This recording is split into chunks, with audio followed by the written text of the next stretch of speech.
हमें ग्रीनलैंड की जरूरत कौमी सलामती के लिए है, मादनियात के लिए नहीं। वाकई। वो पूरा इलाका बहुत अहम हो रहा है और इसकी बहुत सारी वजूहात हैं। और इन वजूहात में से एक ग्रीनलैंड की मादनियात है। मौसमियाती तब्दीली ग्रीनलैंड को तब्दील कर रही है, और सिर्फ इसके मनाजिर ही नहीं बल्कि जैसे जैसे बर्फ पिघल रही है एक और चीज तक रसाई भी बढ़ रही है, कुदरती वसाइल का एक बड़ा ज्यादातर गैर इस्तेमाल शुदा जखीरा।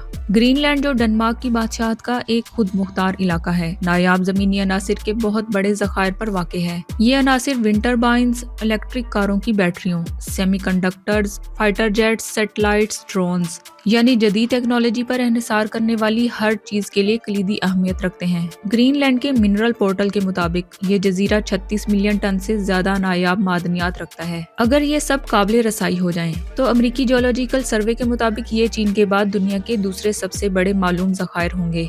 फिलहाल दुनिया की जमीन से निकाली गई नायाब मादनियात में से 60% तक चीन से आता है। इसका मतलब है कि बीजिंग कीमतें और रसाई को कंट्रोल करता है। जब ट्रंप ने 2024 के आखिर में चीनी अशिया पर नए टैरिफ्स का ऐलान किया, तो चीन ने जवाब में गैलियम और जर्मेनियम जैसे कलीदी मादनियात की अमेरिका को बरामद पर पाबंदी लगा दी। यही चीज हमें दोबारा ग्रीनलैंड की तरफ ले आती है, क्योंकि यहाँ ये और दीगर बहुत सी अहम मादनियात भी मौजूद हैं। तो फिर अब तक यहाँ इनकी कानकनी क्यों नहीं हुई? ग्रीनलैंड में काम करना अब भी इंतहाई मुश्किल है। शदीद सर्दी, चंद सड़कें और तकरीबन कोई सन्नती बुनियादी ढांचा नहीं। इस वजह से कानकनी महंगी पड़ती है और ग्रीनलैंड भी मोहतात है। 2021 में इसने यूरेनियम की कानकनी पर पाबंदी लगा दी थी, अपने माहौल के तहफ़्फ़ुज़ और ताबकारी फजले के बारे में खदशात की वजह से। लेकिन आर्कटिक का दर्जा हरारत बाकी दुनिया के मुकाबले में 4 गुना तेजी से बढ़ रहा है। जैसे जैसे ग्रीनलैंड की बर्फ की चादर पिघल रही है, खाम माल तक रसाई आसान और सस्ती हो रही है। और यही वजह है कि ग्रीनलैंड अचानक आलमी ताकतों के लिए एक हॉटस्पॉट बन गया है, क्योंकि 2026 में कौमी सलामती सिर्फ सरहदों तक महदूद नहीं रही बल्कि मादनियात के हसूल तक फैल गई है।